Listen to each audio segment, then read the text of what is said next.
Baik, bismillahirrahmanirrahim. Assalamualaikum warahmatullahi wabarakatuh.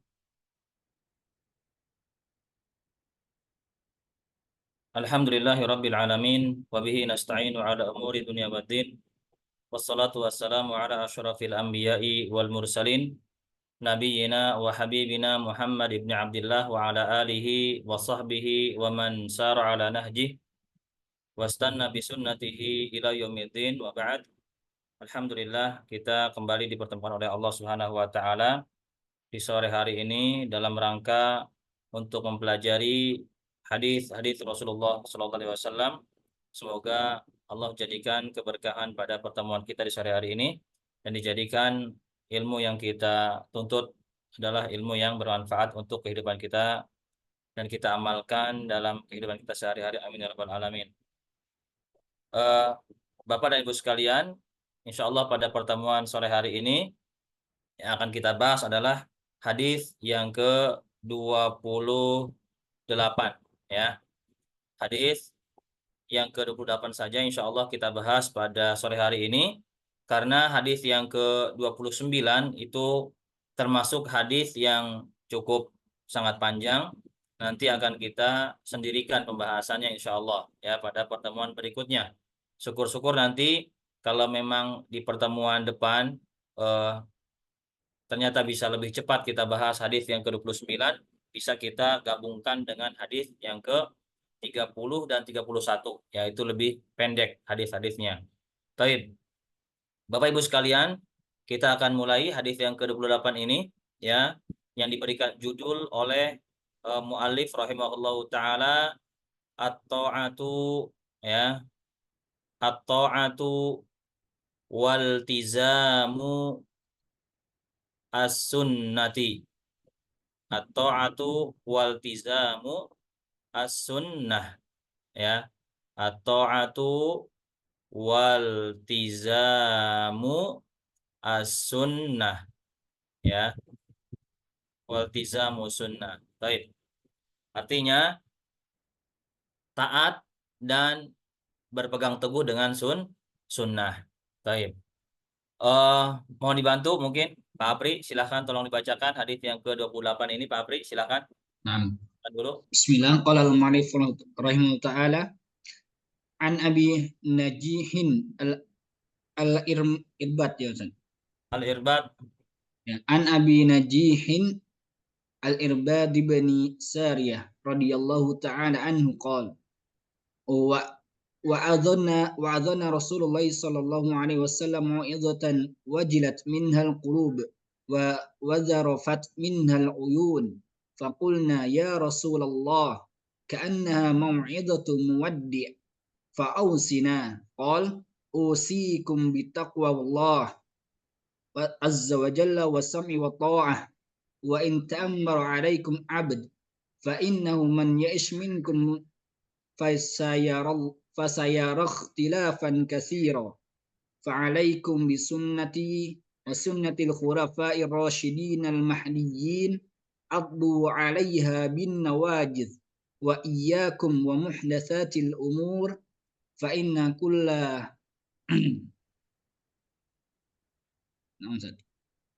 فإن كل بدعة ضلالة رواه أبو داود والترمذي وقال حديث حسن صحيح. Baik. Naik lagi Pak Apri. Baik, syukran. Bismillahirrahmanirrahim.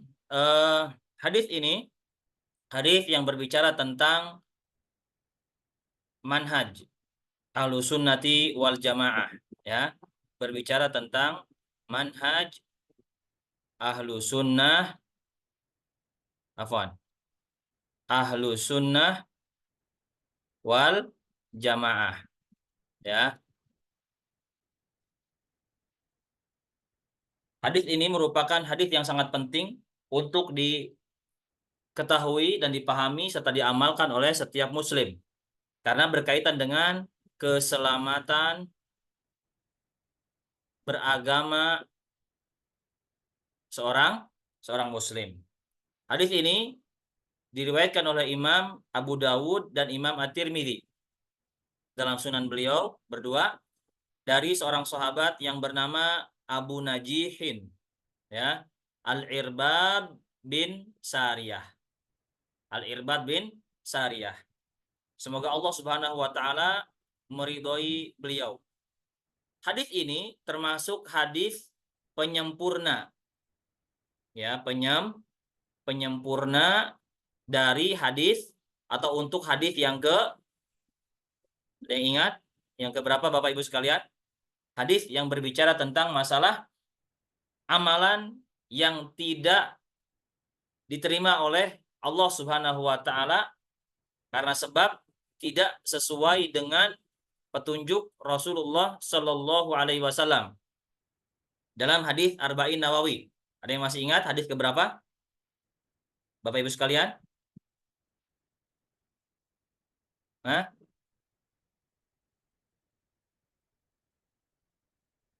Ada yang bisa jawab? Kayaknya harus saya yang jawab juga. Hadis yang ke-5, ya. Hadis yang ke-5 yang diriwayatkan oleh Ummul Mukminin Aisyah radhiyallahu taala anha yang berbicara tentang syarat diterimanya amal seorang hamba oleh Allah Subhanahu wa taala. Ada 2 redaksi. Yang pertama, kata Rasulullah SAW dalam hadis yang ke-5 itu, man amila amalan laisa alaihi amruna fahuwa raddun. Barang siapa yang mengamalkan sebuah amalan yang tidak ada perintahnya atau tidak ada perkaranya dari kami, kata Rasulullah SAW, fahuwa raddun, maka amalan tersebut tertolak. Ya, amalan tersebut tidak ada perintahnya dari Nabi SAW atau tidak ada contohnya atau tidak ada dasarnya dari Rasulullah SAW. Yang kedua, hadis Rasulullah SAW juga dalam hadis yang ke-5 tersebut, man ahdatsa fi amrina hada ma laisa minhu. Barang siapa yang mengadakan sesuatu yang baru dalam perkara kami, dalam agama kami maksudnya, dalam agama Islam. Ma laisa minhu, yang tidak ada atau yang bukan dari bagian agama tersebut. Ya. Fahuwa raddun. Maka perkara yang baru tersebut dalam perkara agama maksudnya adalah perkara yang tertolak di sisi Allah Subhanahu wa taala. 2 hadis ini disempurnakan juga dalam hadis yang ke-28 ini. Baik. Dari Abu Najih Al-Irbad bin Sariyah, semoga Allah meridhoi beliau. Beliau menuturkan, ya, beliau berkata, wa'adhana. Wa'adha ya'idhu artinya memberikan wejangan, ya, atau wasiat, atau pesan, atau nasihat. Wa'adha itu bermakna nasihat, wejangan, nasihat, dan seterusnya, yang berkaitan dengan masalah nasihat. Wa'adhana. Rasulullah SAW memberikan nasihat kepada kami atau memberikan wejangan kepada kami. Mau'idhatan, dengan sebuah nasihat atau wejangan atau wasiat. Wasiat tersebut wajilat minhal qulub. Wajilat artinya bergetar. Yang membuat bergetar. Apa yang membuat bergetar? Yang bisa menggetarkan al-qulub, artinya hati. Ya, alias nasihat yang disampaikan oleh Rasulullah SAW tersebut membuat hati para sahabat yang mendengar nasihat tersebut bergetar. Ya, bergetar. Menunjukkan bahwasanya wasiat tersebut merupakan wasiat yang sangat menyentuh kepada hati para sahabat Nabi Shallallahu alaihi wasallam. Ya. Kita tahu bahwasanya Rasulullah SAW memang beliau biasa atau sering memberikan nasihat kepada para sahabat beliau. Ya, terkadang para sahabat sendiri yang meminta kepada Rasulullah SAW. Bahkan para sahabat itu sangat tamak sangat berharap kepada Rasulullah SAW untuk diberikan nasihat setiap hari. Namun, perhatikan Bapak Ibu sekalian, ya, Rasulullah SAW beliau enggan memberikan nasihat kepada para sahabatnya setiap hari. Apa sebabnya? Khawatir para sahabat merasa jenuh, merasa bosan dengan nasihat yang diberikan oleh Rasulullah SAW. Oleh karena itu Rasulullah SAW beliau mencari waktu-waktu yang tepat untuk memberikan nasihat, memberikan wejangan kepada para sahabat. Disebutkan biasanya beliau itu memberikan nasihat atau wejangan pada hari Kamis biasanya dalam sebuah riwayat hadis. Ya, makanya disebutkan dalam sebuah riwayat Abdullah bin Mas'ud beliau menuturkan karena yatakhawwaluna Rasulullah sallallahu alaihi wasallam bil mau'izah. Adalah Nabi sallallahu alaihi wasallam beliau mencari-cari waktu yang tepat, yang pas di dalam memberikan wasiat, di dalam memberikan nasihat. Ya, karahiyata as-sa'amata alaina atau as-sa'amati alaina. Khawatir beliau itu membuat kami merasa bosan, jenuh dengan nasihat yang beliau sampaikan kepada kami. Meskipun para sahabat minta kepada beliau, ya, dalam riwayat beliau biasanya memberikan wejangan nasihat pada hari Kamis secara khusus, ya. Itu Rasulullah SAW. Nah, ini juga bisa kita praktekkan. Kita bisa apa namanya? Aplikasikan dalam kehidupan kita, ya. Ketika kita misalnya di keluarga kita, anak, istri atau suami atau siapapun ya di keluarga kita. Mungkin kita jangan terlalu sering di dalam memberikan nasihat ya kepada keluarga, kecuali kalau terjadi sebuah pelanggaran syariat yang dilakukan oleh keluarga kita. Ya, misalnya anak melanggar aturan norma syariat misalnya atau aturan di uruf atau di tata krama di lingkungan keluarga atau masyarakat. Itu nggak apa-apa kalau kita sering-sering berikan teguran. Tapi kalau yang khusus nasihat ya, yang tidak ada kaitannya dengan pelanggaran yang harus kita eh, larang dalam waktu itu juga, ini harus kita lihat-lihat di dalam memberikan wejangan atau nasihat. Jangan terlalu keseringan. Khawatir kalau terlalu sering memberikan nasihat, wasiat, wejangan kepada keluarga itu bisa membuat mereka itu nanti bebel ya istilahnya kupingnya itu kalau dalam bahasa Sunda atau membuat mereka itu bosan atau malas mendengarkan dikit-dikit nasihat, dikit-dikit ceramah, dikit-dikit dilarang, dikit-dikit diingetin. Akhirnya mereka nanti tidak merasa antusias di dalam menerima wasiat yang akan kita berikan. Ya, begitupun sama di masyarakat ya.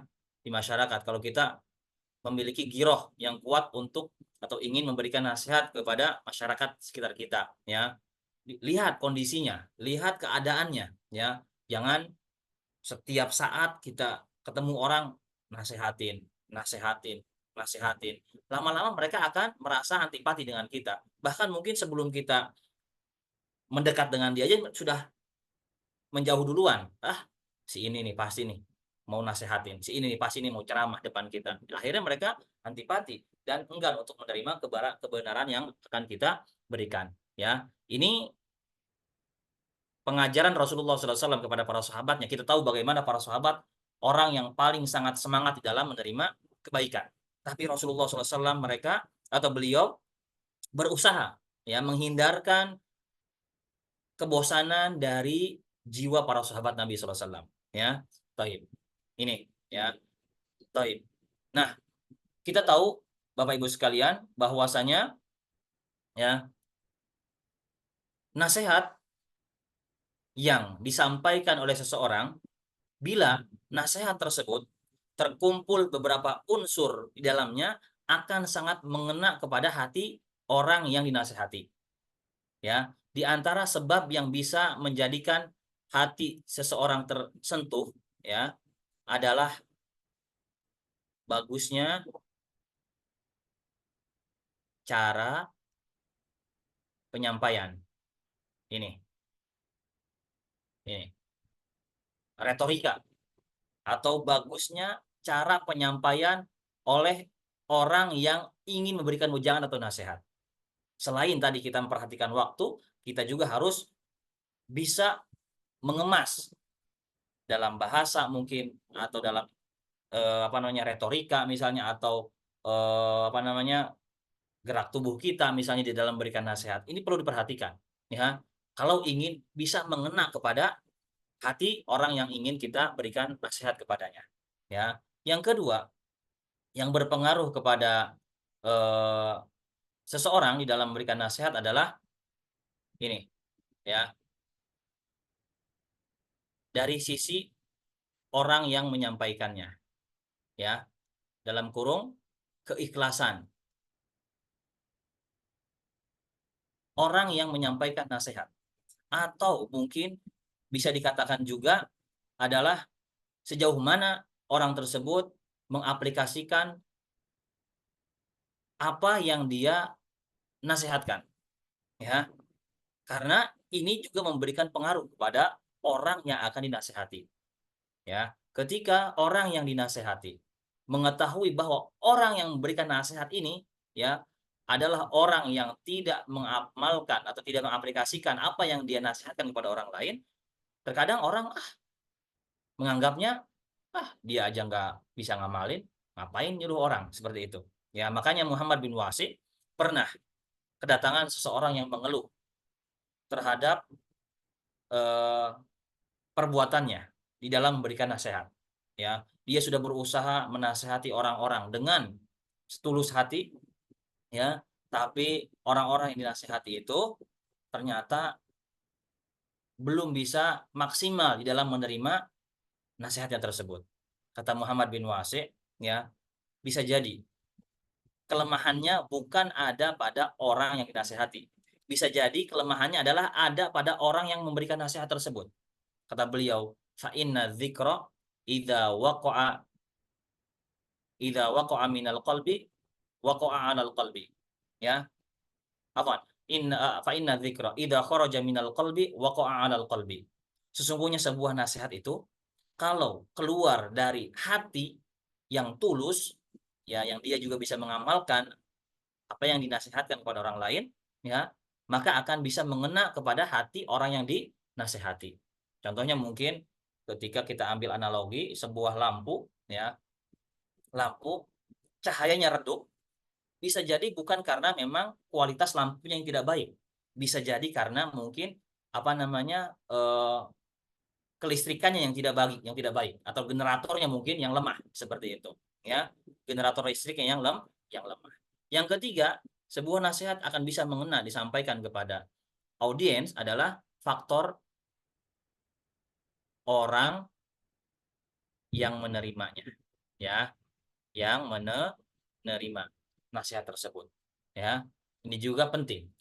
Orang yang dinasehati kalau dia dalam kondisi yang tidak siap untuk menerima wejangan nasihat, bisa jadi nasihat tersebut akan mentah, ya, tidak bisa diterima oleh orang tersebut. Makanya Rasulullah SAW beliau bagaimana, ya, bagaimana mencari waktu yang tepat untuk memberikan nasihat kepada mereka, nggak setiap hari, ya.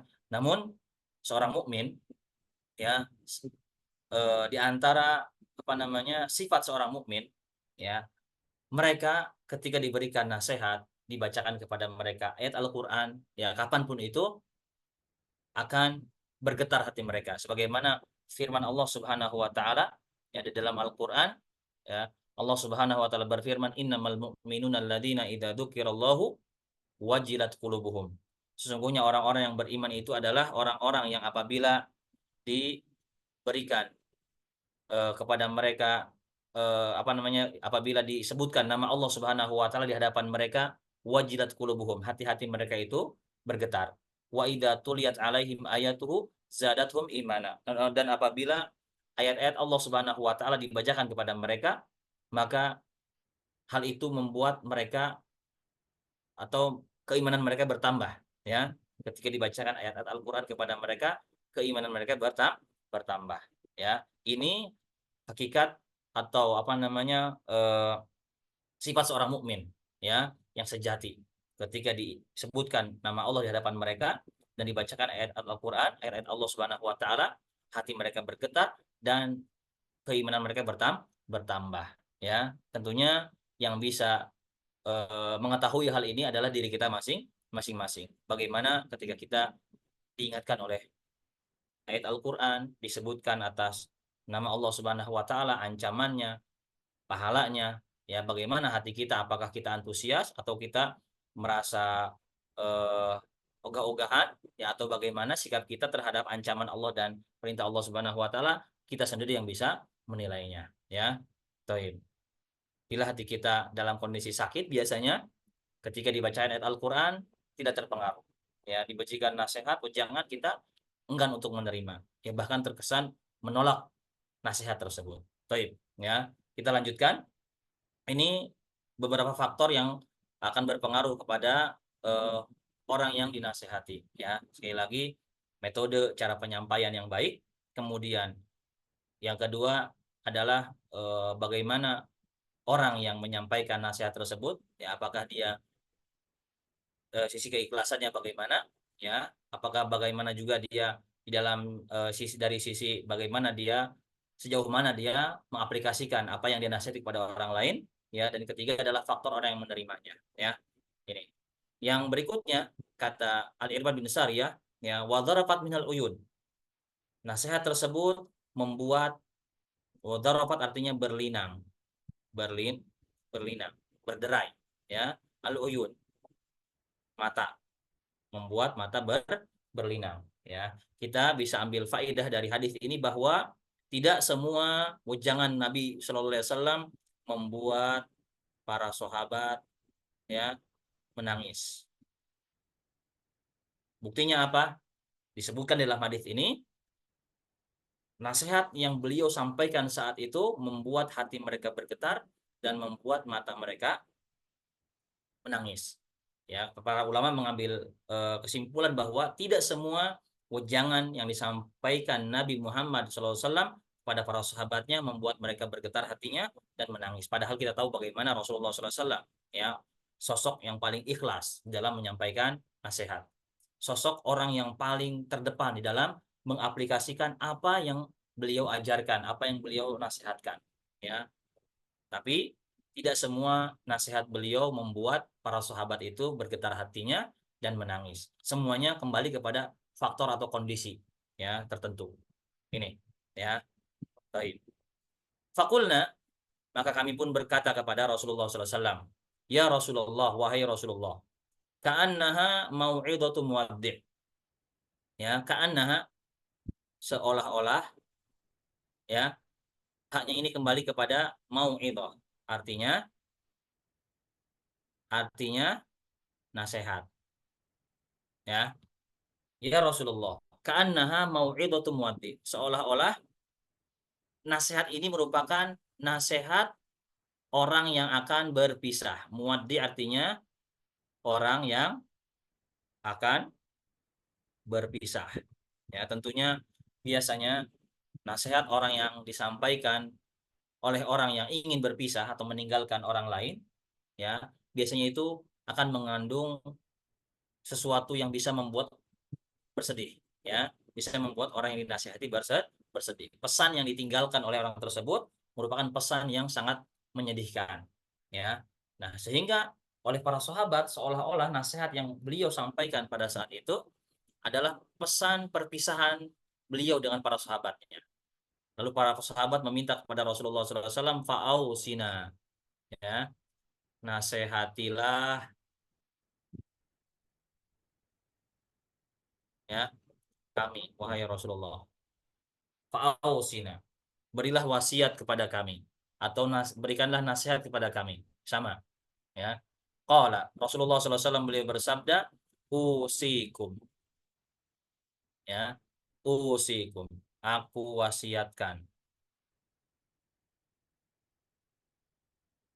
kepada kalian, ya, kata Rasulullah SAW, bitaqwallahi azza wa jalla, untuk bertakwa kepada Allah Subhanahu wa taala.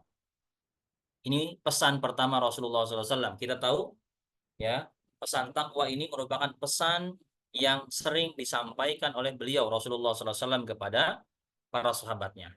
Di dalam hadis yang pernah kita bahas, ya, Rasulullah SAW berpesan kepada para sahabatnya, ittaqillaha haitsuma kunta. Dalam hadis yang ke-18 kalau tidak salah, ya, bagaimana Rasulullah SAW berpesan kepada sahabatnya, ittaqillaha haitsuma kunta. Bertakwalah kamu kepada Allah Subhanahu wa taala dimanapun kamu berada, ya. Dan pesan takwa ini juga pesan yang disampaikan oleh Allah Subhanahu wa taala kepada para nabi dan umat-umat sebelum umat Nabi Muhammad SAW. Ya, Allah berfirman dalam Al-Qur'an dalam surat An-Nisa, "Wa laqad wassayna alladziina utul kitaba min qablikum wa iyyakum an ittaqullah." Dan sungguh telah kami wasiatkan kepada orang-orang yang diberikan Alkitab kepada mereka dan juga kepada kalian, an ittaqullah, supaya kalian semuanya bertakwa kepada Allah Subhanahu wa taala. Apa yang dimaksud dengan takwa? Pernah kita bahas bahwa takwa itu secara makna artinya menjalankan semua perintah Allah Subhanahu wa taala dan menjauhkan atau meninggalkan semua larangan-larangan Allah Subhanahu wa taala. Itu takwa. Ada pengertian secara khusus yang disebutkan oleh para ulama seperti Thalaq bin Habib, ya. Beliau berpesan kepada para muridnya, idza ja'atil fitnah fa'atfi'uha bittaqwa. Jika datang fitnah, ujian, ya, berupa perselisihan, pertikaian, perpecahan umat dan lain sebagainya, ya, musibah, ya, menimpa kalian, kata beliau, fa'atfi'uha bittaqwa. Hadapi fitnah tersebut dengan ketakwaan pada Allah Subhanahu wa taala. Lalu, ya, para murid beliau atau para audiens yang hadir saat itu berkata kepada beliau, "Wa ma taqwa ya Imam?" Apa yang dimaksud dengan takwa, wahai Imam? Kata beliau, Thalaq bin Habib, beliau mengatakan, anta'mala bi ta'atillah ala nuri minallah, tarju thawaballah. Kamu mengamalkan ketaatan kepada Allah Subhanahu wa taala di atas dasar petunjuk cahaya dari Allah Subhanahu wa taala. Ya, ini dia. Terkadang ada orang yang menganggap sebuah amalan itu baik, ternyata bukan petunjuk dari Allah Subhanahu wa taala. Ya, bahkan terkadang petunjuk dari setan. Makanya di situ beliau mengikat makna takwa adalah anta'mala bi ta'atillah ala nuri minallah. Kamu mengamalkan ketaatan kepada Allah Subhanahu wa taala berdasarkan petunjuk cahaya dari Allah Subhanahu wa taala. Wa antarju thawaballah. Engkau mengharapkan pahala dari Allah Subhanahu wa taala. Mengisyaratkan bahwa beramal itu harus dipenuhi syarat dua tersebut. Ikhlas, yang pertama karena Allah Subhanahu wa taala mengharapkan pahala darinya, yang kedua berdasarkan petunjuk dari Allah dan Rasulnya. Bukan cuma sekedar mengamalkan amal soleh saja. Kata beliau, wa antatruka ma'siyatallah, dan juga engkau meninggalkan kemaksiatan kepada Allah Subhanahu wa taala ala nurin minallah, berdasarkan petunjuk cahaya dari Allah Subhanahu wa taala, ya. Dalam meninggalkan maksiat juga ini harus berdasarkan petunjuk dari Allah dan Rasulnya. Terkadang ada orang menganggap itu sebuah maksiat padahal itu merupakan sebuah amal soleh, ya. Akhirnya dia meninggalkan kewajiban atau amal soleh yang Allah dan Rasulnya syariatkan karena tidak tahu ilmunya, ya. Apa kata beliau selanjutnya? Ala nuri minallah, berdasarkan petunjuk cahaya dari Allah Subhanahu wa taala, takhafu iqaballah. Engkau takut terhadap hukuman Allah Subhanahu wa taala. Itu makna takwa yang diberikan definisi oleh Thalaq bin Habib rahimahullahu taala. Begitu juga Umar bin Khattab, beliau pernah bertanya kepada Ubay bin Ka'ab tentang masalah takwa, ya. Kata Ubay bin Ka'ab, "Wahai Umar, pernahkah Anda berjalan di atas jalan yang penuh dengan duri? Bagaimana yang Anda perbuat ketika melewati jalan tersebut?" Kata Umar bin Khattab, "Ya, aku tentunya akan berhati-hati di dalam melangkah, ya.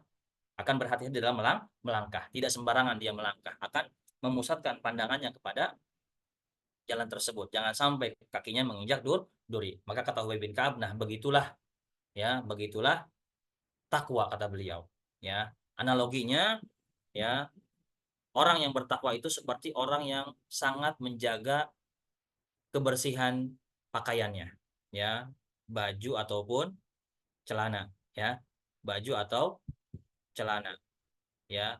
Dia berusaha supaya bajunya ini tidak terkena najis, ya.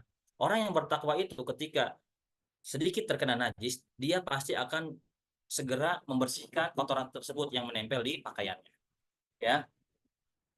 Alias ketika dia berbuat dosa, maksiat, dia segera bertobat pada Allah Subhanahu wa taala. Sebaliknya, orang yang tidak bertakwa itu biasanya orang yang tidak memperhatikan kebersihan pakaiannya, ya. Ibaratnya kalau sudah terlanjur kena kotoran, ya sudah deh, langsung apa namanya, sekalian aja biar kotor sekalian gitu ya. Akhirnya apa? Kelihatan kumal pakaiannya. Itu. Ini analoginya. Seperti orang yang tidak memperhatikan kebersihan pakaiannya, ya. Orang yang tidak bertakwa pada Allah Subhanahu wa taala. Baik. Ya, itu wasiat yang pertama. Bertakwa pada Allah Subhanahu wa taala. Kunci dari segala sesuatu. Ya, makanya beliau sampaikan yang pesan yang pertama ini agar bertakwa pada Allah Subhanahu wa taala. Kalau sudah bertakwa, tentunya akan mudah diarahkan kepada wasiat yang lain. Wasiat yang berikutnya yang kedua kata Rasulullah SAW, as-sam'u wat ta'ah atau as-sam'i wat ta'ah atau was-sam'i wat ta'ah. Ya. As-sam'i artinya mendengar. Wat ta'ah artinya dan taat. Maksudnya mendengar serta taat kepada pemimpin. Ya. Wa in ta'ammaru 'alaikum 'abdun. Nah, ini di sini Rasulullah SAW beliau memberikan perumpamaan. Meskipun ta'ammara artinya memimpin, ya, atas kalian abdun, seorang hamba atau budak, hamba sahaya atau budak. Ini merupakan sebuah kemungkinan yang sangat kecil.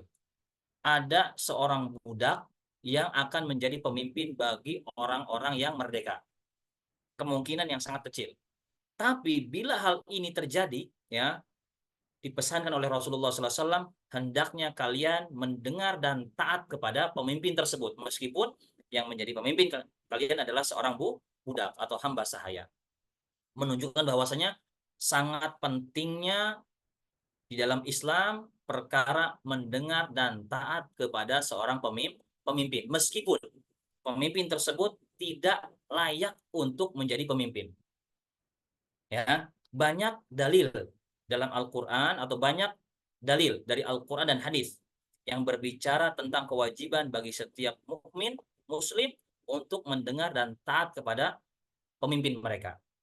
Ya, meskipun nanti akan kita sebutkan kriteria pemimpin. Kapan kita harus taat, kapan tidak kita taati. Ya. Secara umum, seorang muslim, seorang mukmin dituntut untuk mendengar dan taat kepada pemimpinnya, siapapun itu. Ya. Selama tidak diperintahkan untuk berbuat maksiat pada Allah Subhanahu wa taala.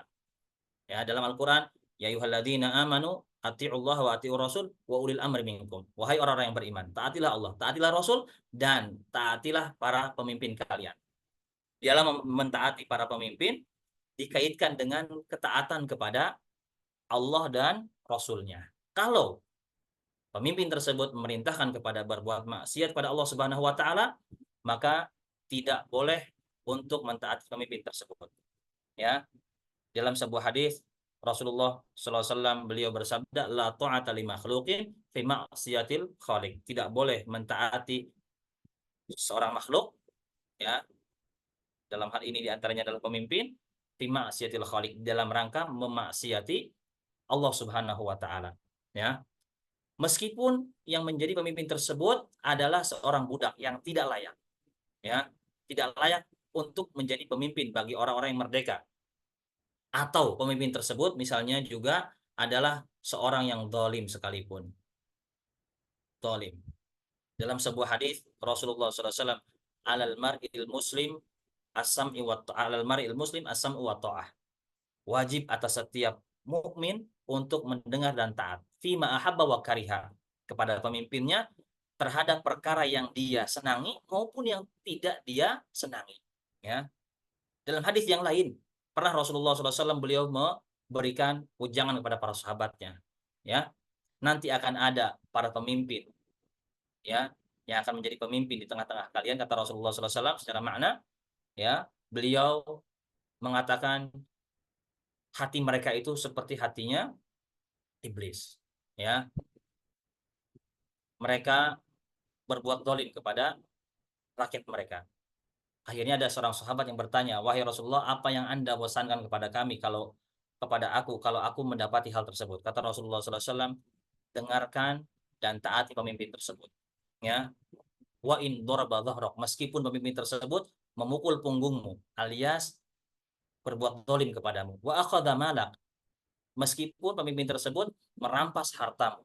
Ya, di sini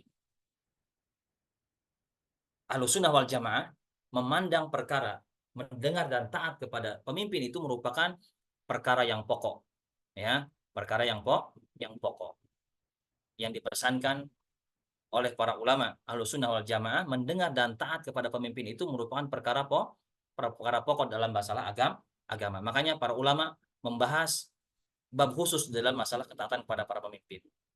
Imam Ahmad bin Hambal, bagaimana kita tahu, beliau pernah diintimidasi oleh Khalifah Al-Ma'mun, ya, dan beliau dianjurkan oleh para pengikut beliau untuk memberontak kepada pemimpin. Apa pesan beliau? Tidak boleh memberontak kepada pemimpin, ya. Tetap, meskipun beliau dicambuk, beliau diintimidasi, ya, dikurangi hak-haknya dan sebagainya, beliau tetap, ya, tidak memberontak kepada para pemimpin.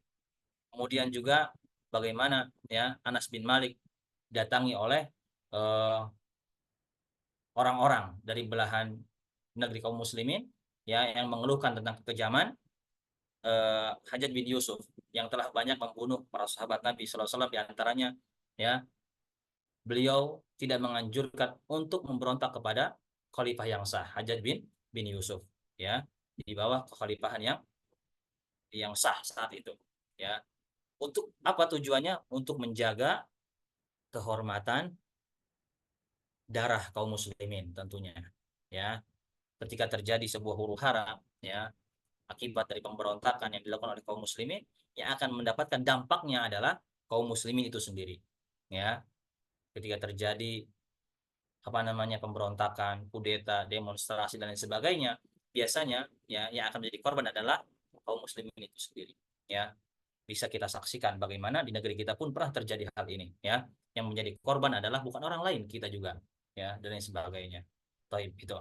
Dan di dalam Islam, ya, kepemimpinan itu dikuasai atau di apa namanya terjadi dengan beberapa sebab. Di antaranya adalah dengan penunjukan penunjukan pemimpin sebelumnya, ya, sebelumnya. Contoh, Rasulullah SAW memberikan isyarat kepada para sahabat bahwa orang yang akan menjadi pemimpin setelah wafatnya beliau adalah Abu Bakar, ya. Begitupun sama, Abu Bakar ketika beliau akan wafat, beliau telah berpesan bahwasanya yang akan menjadi pemimpin setelah beliau adalah Umar bin Khattab. Ya, yang kedua, ya, ini penetapan oleh orang-orang yang berwenang, ya, atau ahlul hilli wal aqdi, orang-orang yang berkompeten dalam berperan di dalam berhak untuk menentukan siapa yang akan menjadi pemimpin. Misalnya para tokoh ulama terkemuka yang mereka akan berkumpul yang berhak untuk menentukan siapa yang berhak untuk menjadi pemimpin khalifah, ya, setelah eh, atau dalam pergantian kepemimpinan setelahnya, ya. Yang ketiga dilakukan dengan cara kudeta. Ini. Nah, cara yang ketiga ini cara yang tidak disetujui atau tidak disepakati oleh Islam. Yang disepakati adalah yang pertama dan yang kedua, ya, yang pernah dilakukan oleh Rasulullah SAW dengan para khalifah setelah beliau, ya. Baik. Seperti yang dilakukan yang kedua ini, seperti yang dilakukan oleh para sahabat Nabi SAW ketika Umar bin Khattab beliau wafat, kemudian para sahabat berkumpul, para senior sahabat, mereka ahlul halli wal iqdi, mereka berkumpul menentukan siapa yang berhak untuk menjadi khalifah setelah Umar bin Khattab. Akhirnya eh, sekitar beberapa orang sahabat yang terkemuka, diantaranya adalah dari 10 orang yang dijamin masuk surga, ya. Mereka berkumpul untuk menentukan siapa yang berhak untuk menjadi khalifah setelah Umar bin Khattab. Akhirnya terpilihlah dari sekian para sahabat yang berembuk tersebut, mereka menunjuk Utsman bin Affan untuk menjadi khalifah sepeninggal Umar bin Khattab radhiyallahu taala anhu. Ya. Kemudian Rasulullah SAW beliau memberikan kabar, ya. Fa innahu man ya'ish minkum. Sesungguhnya siapa ya'ish yang hidup, ya, dari kalian. Maksudnya sepeninggal Rasulullah SAW, fasayara, maka dia akan melihat ikhtilafan katsiran, perselisihan yang banyak. Ya, ini merupakan kabar yang dikabarkan oleh Rasulullah SAW berupa wahyu dari Allah Subhanahu Wa Taala dan bisa disaksikan oleh kita saat ini. Bagaimana apa yang beliau kabarkan terbukti, menunjukkan bahwasanya kebenaran apa yang dikabarkan oleh Rasulullah SAW. Ya, makanya kewajiban kita seorang muslim, seorang mukmin yang mengucapkan asyhadu anna Muhammadar Rasulullah adalah tasdiquhu fima akhbar, membenarkan apa yang beliau kabarkan. Ya, di antaranya apa? Kabar-kabar tentang masalah perpecahan umat. Ini beliau mengabarkan. Sesungguhnya barang siapa dari kalian yang hidup setelah Rasulullah SAW maksudnya akan melihat perselisihan yang banyak, ikhtilafan katsiran, perselisihan yang banyak, ya, perbedaan pendapat, munculnya ya kelompok-kelompok yang di luar Ahlus Sunnah wal Jamaah. Ini terjadi sejak para sahabat masih hidup pun sudah mulai terlihat, ya. Di zaman Abu Bakar As-Siddiq radhiyallahu taala anhu muncul, ya, orang-orang yang murtad dari agama Allah Subhanahu wa taala. Muncul orang-orang yang menolak untuk membayar zakat kepada khalifah, ya. Karena mereka menganggap zakat itu hanya dikeluarkan ketika Nabi Muhammad SAW masih hidup, ya. Muncul orang-orang yang mengaku sebagai nabi dan seterusnya, ya. Di zaman Umar bin Khattab mulai banyak perpecahan, ya, sampai-sampai beliau terbunuh, ya. Di zaman Utsman bin Affan apalagi sudah mulai banyak lagi kelompok-kelompok sekte-sekte yang apa namanya memberontak kepada khalifah yang sah. Muncullah sekte Khawarij di sana, ya. Di zaman Ali bin Abi Thalib muncul apa namanya Syiah, Rafidhah, Khawarij, ya, dan lain sebagainya. Apa yang beliau kabarkan ternyata bisa disaksikan. Bahkan sampai saat ini kita bagaimana bisa melihat perselisihan di tengah kaum muslimin, ya. Namun beliau tidak hanya sekedar memberikan info bahwa umat ini akan terjadi perselisihan yang banyak di dalam tubuh mereka. Tapi Rasulullah SAW beliau juga memberikan jalan keluar, solusi dari keselamatan dan dalam beragama. Ya, beliau menyebutkan fa'alaikum, maka hendaknya kalian,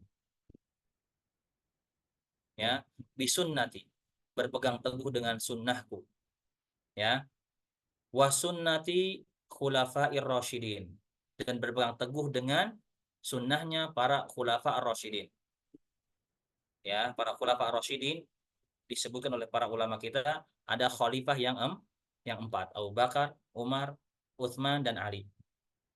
Khusus disebutkan oleh Rasulullah SAW bahwasanya khulafa ar-rasyidin itu hanya pada empat ini saja, ya.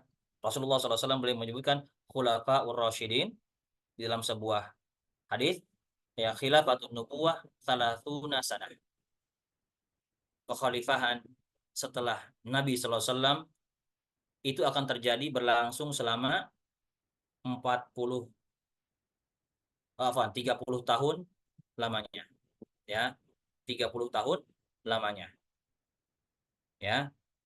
Maka para ulama menyimpulkan bahwasanya khulafa ar-rasyidin itu hanya mencakup empat khalifah yang pertama, Abu Bakar, Umar, Utsman dan Ali. Abu Bakar As-Siddiq beliau menjadi khalifah sekitar 2 tahun 3 bulan lamanya, ya. Umar bin Khattab 20 tahun 6 bulan, ya. Kemudian Utsman bin Affan 12 tahun lamanya. Ali bin Abi Thalib 4 tahun 9 bulan lamanya. Kalau dikumpulkan sekitar 30 tahun. Ya. Baik, itu karena dikabarkan oleh Rasulullah SAW khilafatun nubuwah 30 sanah. Tsumma yu'tillahul mulk. Kemudian setelah itu datang ya eh, kerajaan dinasti disusul setelah khilafah Rasyidin usai disusul dengan dinasti Umayyah, dinasti Abbasiyah dan seterusnya ya. Baik itu pesan Rasulullah SAW ya. Fa'alaikum bisunnati. Nasihat yang beliau berikan kepada para umatnya adalah supaya berpegang teguh dengan sunnah Rasulullah SAW dan sunnah para khulafa ar-rasyidin al-mahdiyyin yang mendapatkan petunjuk ya. Dikatakan oleh Rasulullah SAW para khalifah yang 4 itu merupakan khalifah yang mendapatkan petunjuk dari Nabi Muhammad SAW. Abdu, gigitlah kata Rasulullah SAW, gigitlah ya alaiha sunnah tersebut bin nawajid dengan geraham. Ini mengisyaratkan bahwasanya kita diperintahkan untuk benar-benar berpegang teguh dengan sunnah tersebut. Jangan sampai kita lepaskan. Kalaupun kita kehilangan anggota tubuh yang bisa kita jadikan untuk memegang sunnah tersebut, yang tersisa tinggal gigi, maka kita diperintahkan untuk menggigit sunnah tersebut. Ya, tapi menggigitnya dengan gigi geraham. Karena gigi geraham merupakan gigi yang paling kuat untuk menahan sesuatu. Ya, itu. Wa iyyakum muhdatsatil umur. Dan wa iyyakum, jauhilah ya, jauhilah atau tinggalkanlah ya. Bukan di sini Rasulullah SAW beliau merintahkan wa iyyakum, jauhilah oleh kalian, bukan sekedar meninggalkan tapi diperintahkan untuk menjauhi ya. Apa yang harus dijauhi kata Rasulullah SAW, wa muhdatsatil umur ya. Muhdatsat artinya hal-hal yang baru ya, al umur perkara alias perkara-perkara yang baru dalam agama ya. Ini berkaitan dengan masalah perkara yang baru. Para ulama ya mereka menyebutkan bahwasanya perkara-perkara yang baru dalam agama itu ada dua hal ya. Ada yang memang di zaman Nabi Muhammad SAW itu tidak ada sama sekali ya. Ada yang di zaman Nabi Muhammad SAW ada ya. Dan ini akan kembali kepada perkataan Nabi Muhammad SAW, fa inna kulla bid'atin dolalah. Karena sungguhnya setiap bid'ah, bid'ah ini artinya kembali kepada muhdatsatil umur, dan setiap bid'ah itu adalah sesat. Ya, baik. Kata Rasulullah SAW, hati-hati kalian, jauhilah oleh kalian perkara yang baru. Perkara yang baru di sini yang diperintahkan oleh Rasulullah SAW yang harus dihindari adalah perkara baru dalam masalah agama, bukan dalam masalah dunia. Yang harus dihindari adalah perkara yang baru dalam agama. Kalau masalah perkara dunia, tidak tercela bagi setiap orang untuk berinovasi dalam hidup mereka. Ya, hal ini bisa disimpulkan dari perkataan Nabi Muhammad SAW kepada para sahabat yang ketika itu mereka mengawinkan pohon kurma atau mengawinkan mayang kurma jantan dengan mayang kurma betina. Ya, kata Rasulullah SAW, mengapa kalian tidak tinggalkan saja perbuatan itu?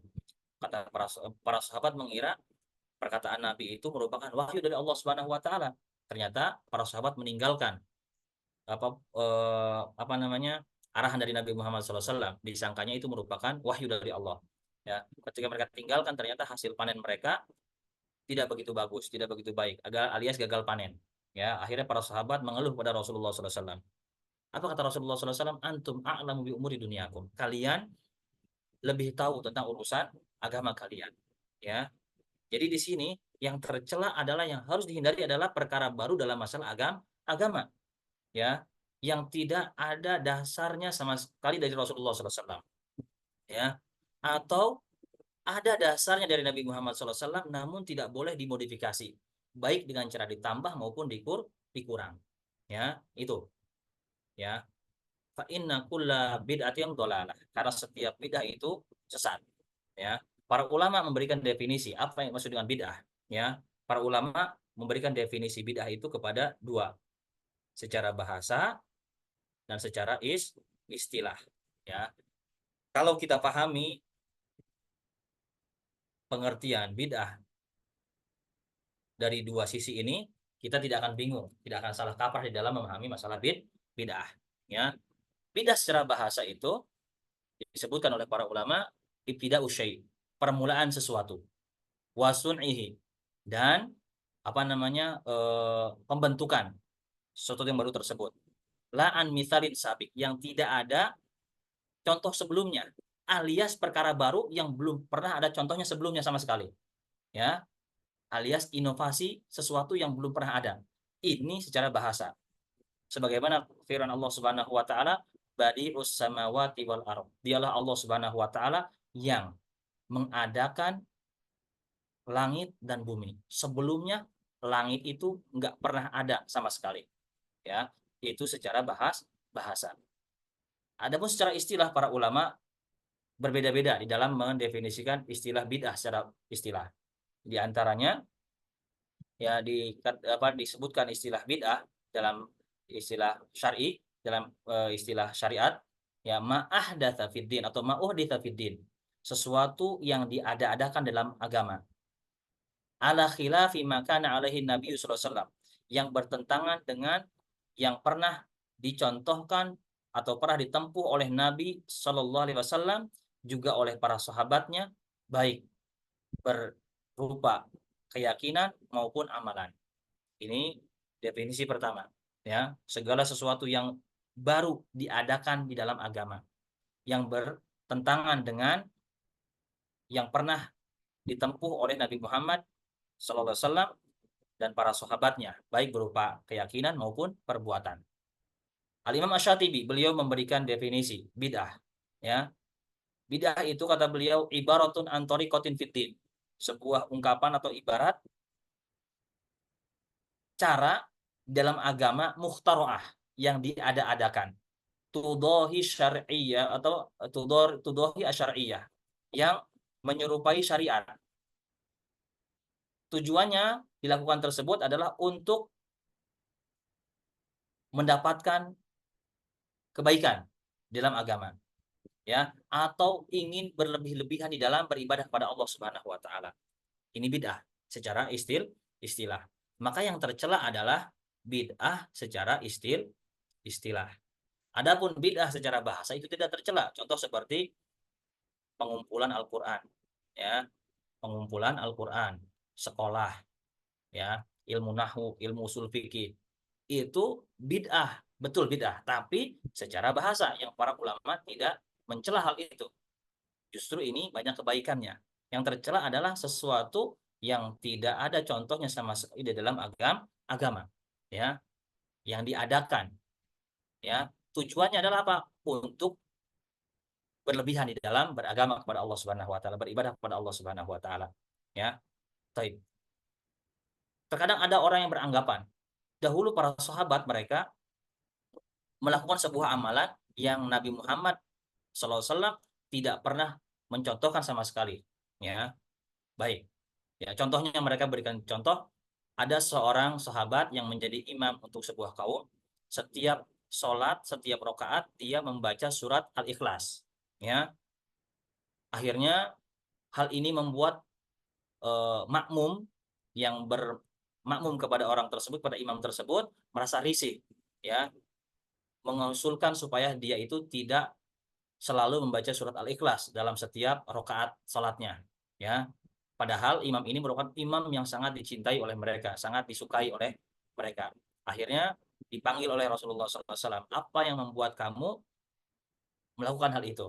Setiap rakaat membaca surat Al-Ikhlas. Apa kata orang tersebut? karena aku mencintai surat Al-Ikhlas. Apa kata Rasulullah SAW? Hubbuka iyyaha tudkhilukal jannah. Kecintaanmu pada surat Al-Ikhlas membuatmu masuk surga. Ya, kata mereka, nah ini para sahabat aja melakukan sebuah amal bid'ah yang tidak dicontohkan sebelumnya oleh Nabi Muhammad SAW.